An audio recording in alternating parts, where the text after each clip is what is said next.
देवराज। प्रणाम अग्निदेव।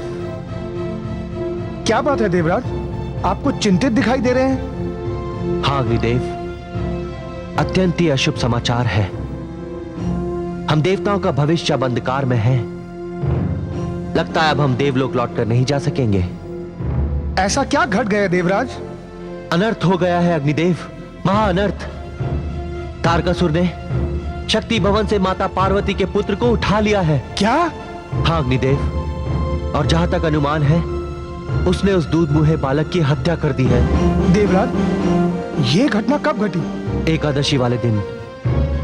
एकादशी वाले दिन?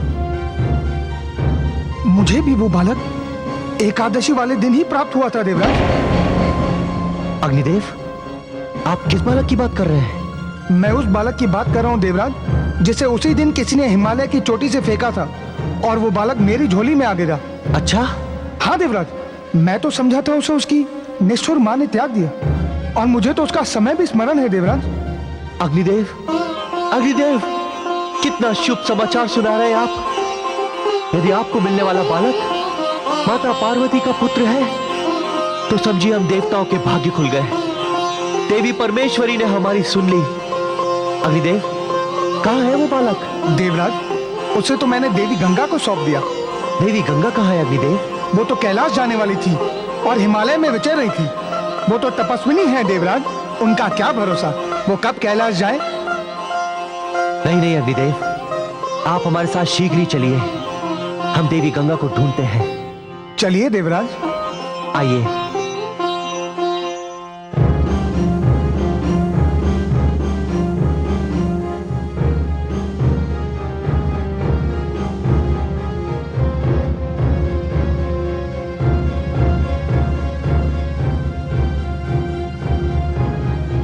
अरे वीरभद्र, तुम?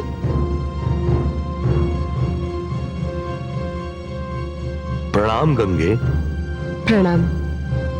क्या बात है, तुम इतने उदास क्यों हो? कैलाश पर सब कुशल तो है? इस समय तो तुम्हें कैलाश पर होना चाहिए था। आप सत्य कहती हैं देवी, मुझे इस समय तो कैलाश पर ही होना चाहिए था, किंतु देवी परमेश्वरी ने हमारी माता के साथ बड़ा अन्याय किया है। अन्याय? कैसा अन्याय? देवी क्या कहें, कहते हुए लज्जा से आंखें झुक जाती हैं। ऐसा अनर्थ हुआ है जिसका शब्दों में वर्णन नहीं किया जा सकता। ऐसा क्या हुआ है वीरभद्र? हम सबके होते हुए असुर तारकासुर कैलाश आकर माता के नवजात शिशु को उठाकर ले गया। क्या मेरी बहन पार्वती ने पुत्र को जन्म दिया है? हाँ, किंतु इस समय कैलाश पर ऐसा दृश्य है मानो जैसे किसी की मृत्यु हो गई हो। हमारे उस नन्हे अतिथि का अपहरण हो गया है। वो स्वयं न जाने किस स्थिति में होगा। नहीं, ये नहीं हो सकता। क्या आप क्या कह रहे हैं? आप इसी समय मेरे साथ कैलाश चलिए। चलिए। नहीं देवी, मैं प्रण करके निकला हूं कि जब तक मुझे वो बालक नहीं मिल जाता मैं कैलाश नहीं लौटूंगा। देवी, ये दुख की घड़ी है, किंतु फिर भी मैं ये जानना चाहता हूं, ये बालक है कौन? देवी परमेश्वरी की कृपा से ये वही बालक है अग्निदेव, वही बालक है जिसे हम ढूंढने निकले थे। देवराज, अग्निदेव, ये आप क्या कह रहे हैं? ये बालक? हाँ देवी गंगा, अब आप शीघ्र ही कैलाश चलिए। अग्निदेव को जब ये बालक मिला उसी समय तारकासुर ने पार्वती पुत्र का अपहरण कर लिया। अब तो केवल देवी पार्वती ही बता सकती है कि ये बालक उनका है या नहीं। ईश्वर करे ऐसा ही हो। मुझे ये जानकर कितनी प्रसन्नता होगी, कितना हर्ष होगा कि मेरा कार्तिक है मेरी बहन पार्वती का पुत्र है। चलिए हम सब कैलाश चलते हैं।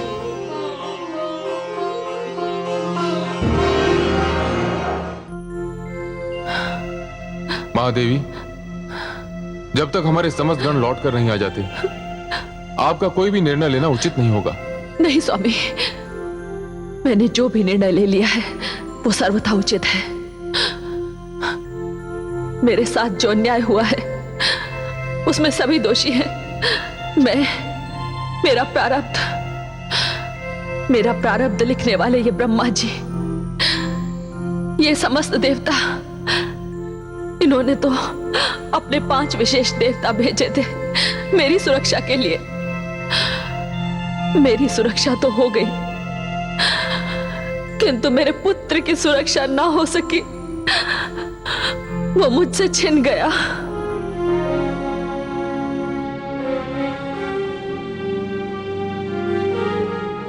नहीं स्वामी, मैं अब और प्रतीक्षा नहीं कर सकती। ये तो मातृत्व का सबसे बड़ा अपमान है कि पुत्र माता की गोद से, जो उसके लिए सबसे सुरक्षित स्थान है, उठा लिया जाए। ये शोक एक माता कैसे सहन कर सकती है? मुझे तो लगता है हर जन्म में मेरे भाग्य में आत्मदाह लिखा है। नहीं पुत्री, नहीं देवी नहीं, ऐसा अनर्थ मत कीजिएगा। तो और क्या करूं? इस सृष्टि में आग लगा दूं? निर्दोष व्यक्तियों को उसका दंड दूं? मैं वो भी तो नहीं कर सकती। किंतु मेरे शरीर पर तो मेरा अधिकार है। अब मुझे नहीं चाहिए ये शरीर, मैं इसे नष्ट करने जा रही हूं।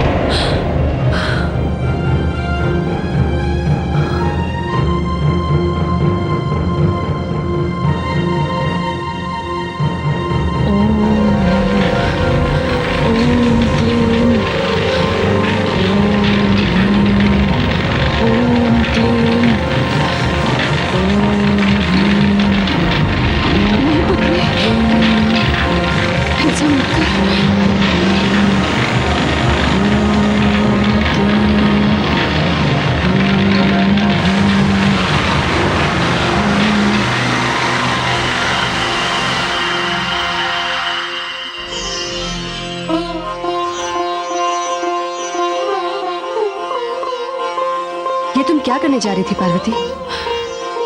दीदी, ये तुमने क्या किया? क्या किया? तुम्हारे पुत्र जन्म का समाचार सुनकर मैं यहाँ दौड़ी दौड़ी चली आई, तुम्हारे लिए ये भेंट लेकर। दीदी, मेरा उपहास ना करो। जब पुत्र ही ना रहा तो भेंट क्या? पहले इस भेंट को स्वीकार तो करो। लो। पुत्र। दीदी,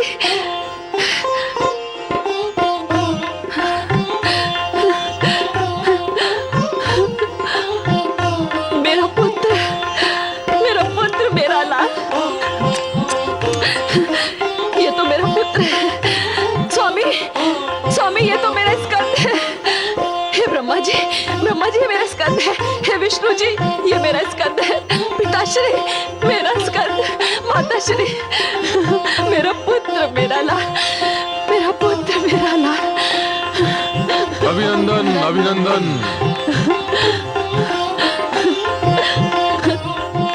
माता, मुझे देवराज इंद्र ने यहाँ आने पर विवश किया और इन्होंने आश्वासन दिलाया था कि आप ही का पुत्र है। हाँ पुत्र वीरभद्र, यही है मेरा पुत्र, यही है मेरा स्कंद। स्वामी, मुझे मेरी खोई हुई संपत्ति मिल गई। देवी, आपकी प्रसन्नता में ही मेरी प्रसन्नता है।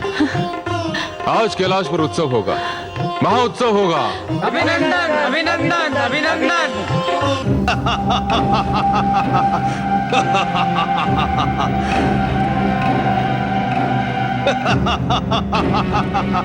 मैं अमर हो गया। मैं अमर हो गया हूं, अमर। उत्सव मनाओ, आज उत्सव मनाने का दिन है। आज मदिरा पान करके बेसुध हो जाने का दिन है। आज ब्रह्मा के वरदान की सारी चिंताएं सुरा में खोलकर पी जाने का दिन है। पियो और पियो, पियो।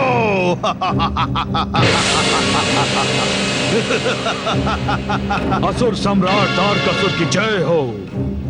आओ कापालिक, आओ। बड़े अच्छे अवसर पर आए हो। मेरे इस विजय अभियान की सफलता में तुम्हारा भी भाग है। आओ, इस उत्सव में तुम भी सम्मिलित हो जाओ। नहीं महाराज, ये उत्सव मनाने का समय नहीं, शोक मनाने का समय है। कापालिक, आज हमारा काल सदैव के लिए समाप्त हो गया है और तुम उत्सव के स्थान पर शोक मनाने की बात कर रहे हो। क्या हो गया है कापालिक तुम्हें? क्षमा करें महाराज, कौन कहता है कि आपका काल समाप्त हो गया? वो तो जीवित है।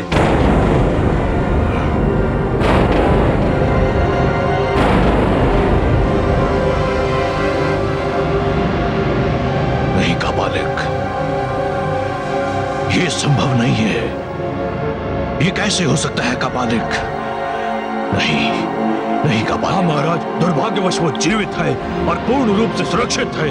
और महाराज, हर्ष और उल्लास तो कैलाश पर है।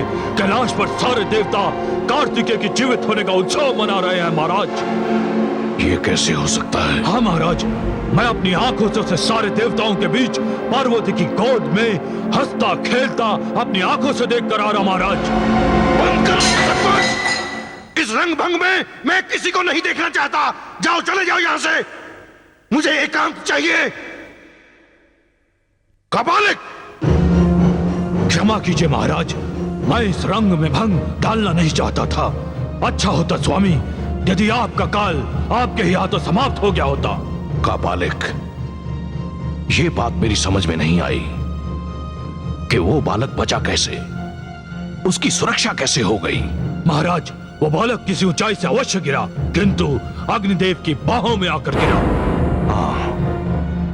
हाँ कापालिक, मैंने उसे हिमालय की ऊंचाई से नीचे फेंक दिया था। केवल एक भूल हुई मुझसे।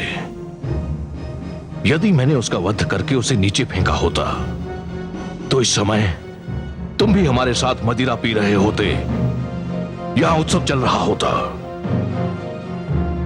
किंतु अब भी कुछ नहीं बिगड़ा। मेरे जीवन और ब्रह्मा के वरदान से होने वाली मेरी मृत्यु में अभी भी कुछ समय शेष है। तारकासुर इतनी शीघ्र हार नहीं मानेगा। अब मैं जो भी प्रयास करूंगा वो अंतिम होगा, निर्णायक होगा।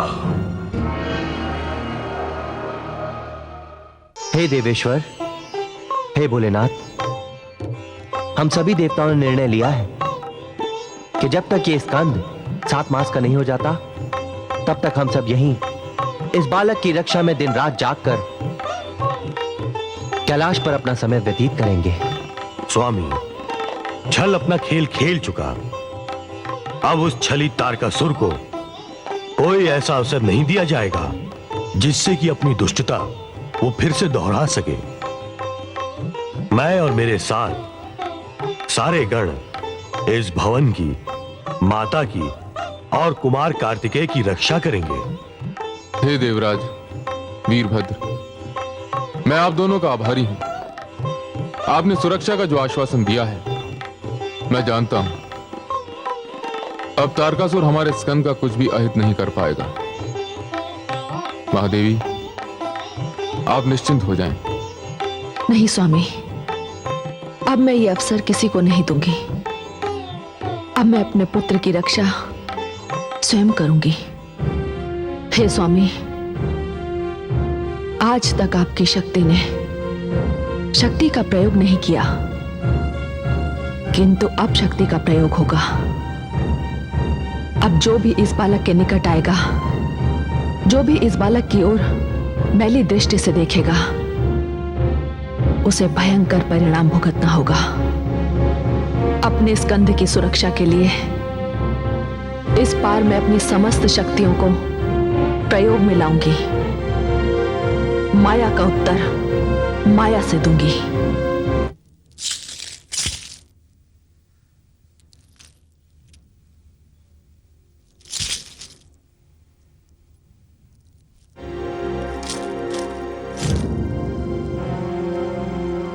ये क्या महारानी, अभी तो असुर सम्राट तारकासुर जीवित हैं और आपने पहले से ही ये वैधव्य की वेशभूषा बना ली। महाराज, कोई पत्नी ऐसा सोच भी कैसे सकती है? मेरे लिए तो बीतने वाला एक एक पल परीक्षा के समान है। जाता एक एक क्षण आपको ब्रह्मा जी के वरदान की ओर लिए जा रहा है। यही सब सोच सोचकर मैं चिंता में डूबी जा रही हूँ। महारानी, आपको यह सब सोचने की कोई आवश्यकता नहीं। मैंने अपने काल पर विजय प्राप्त कर ली थी, किंतु मुझसे एक छोटी सी भूल हो गई। बस मैं उस बालक का वध करना भूल गया। इस बार मैं फिर प्रयास करूंगा। अब कोई भूल नहीं होगी और परिणाम मेरे पक्ष में होगा। ईश्वर करे ऐसा ही हो।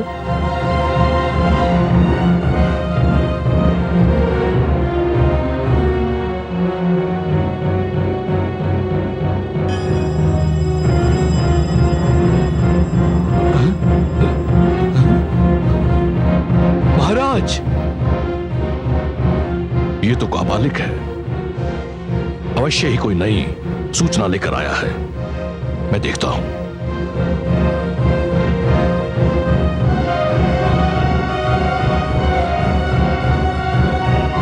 काबालिक, कहो क्या समाचार लाए हो? महाराज, ऐसा शुभ समाचार लाया हूं कि आप सुनेंगे तो अवश्य आप मुझे कोई बड़ा पुरस्कार देंगे।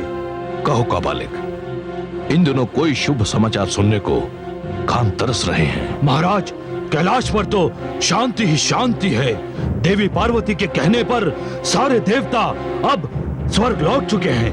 क्या? हाँ महाराज, हिमाचल और महारानी मैना भी अपनी राजधानी जा चुके हैं। अब वहाँ शिव के गणों के अतिरिक्त और कोई भी नहीं है। अपने पुत्र की सुरक्षा का दायित्व स्वयं देवी पार्वती ने ले लिया है। सचमुच कापालिक, तुमने ऐसा शुभ समाचार सुनाया है कि इस समय तुम जो भी मांगोगे मैं दे दूंगा। पार्वती ने मेरा कार्य कितना सरल कर दिया है। इस बार मैं कोई छद्म वेश धारण नहीं करूंगा। इस बार मैं एक वायु का झोंका बनकर जाऊंगा और अपनी झोली में उस बालक को डालकर कैलाश से निकलते ही उसका वध कर दूंगा और यहां आकर उसके शव को तुम्हें अंतिम संस्कार के लिए दे दूंगा। अच्छा महाराज, बस मेरे लौटते ही तुम्हें तुम्हारा पुरस्कार मिल जाएगा।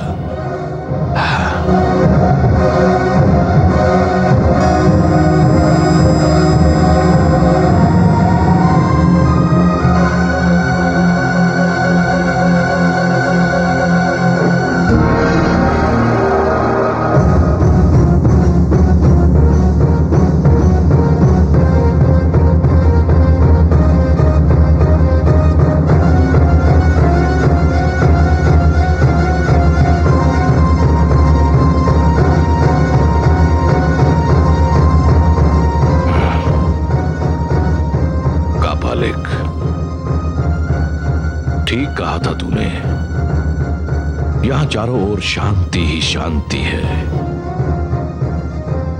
लगता है आज भाग्य मेरा साथ दे रहा है।